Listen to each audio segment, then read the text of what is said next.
60 ans après l'entrée en vigueur du cessez-le-feu, la victoire algérienne est éclatante. Le recouvrement de l'indépendance nationale et l'édification de l'État algérien démocratique et social, comme souhaité par la génération du 1er novembre 1954, est aujourd'hui un fait irréfutable. Dans un message adressé à la nation et célébrant sa victoire historique, le président de la République l'exprime clairement et sans ombrage. Je cite, « L'Algérie demeure fidèle au serment des Chouhada et va de l'avant sur la voie tracée par de vaillants moudjahidines et des nationalistes dévoués, à l'abri des épreuves et loin des nostalgies et des espérances illusoires, nourris par des esprits malades qui se font le relais d'un système culturel et intellectuel raciste et colonial, mu par une inclination à l'esclavage des peuples et au pillage de leurs ressources. Le temps est ferme et ne laisse aucune place au doute.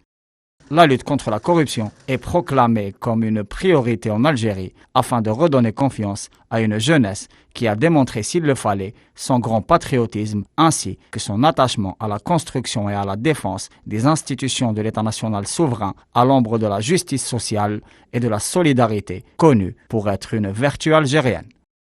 Le président Tebboune rappelle également l'attachement de la République à la préservation de la mémoire collective dans l'esprit d'un Didouche Mourad, martyr de la Révolution appelant le peuple à défendre les mémoires de nos glorieux combattants. La République démocratique et populaire d'Algérie, par la voix de ses plus hautes autorités, revendique et compte continuer d'assumer sa responsabilité dans, je cite, la collecte de tous ces éléments, qu'ils soient disponibles à l'intérieur du pays, à l'instar des témoignages de Moudjahidines, des manuscrits des monuments historiques, des enregistrements audio ou vidéo et des films documentaires, ou à l'étranger, par la récupération des archives de notre pays datant de la période coloniale et des crânes des symboles de la Révolution populaire, de la trempe de Chérif Boubrela et de Cheikh Bouziane.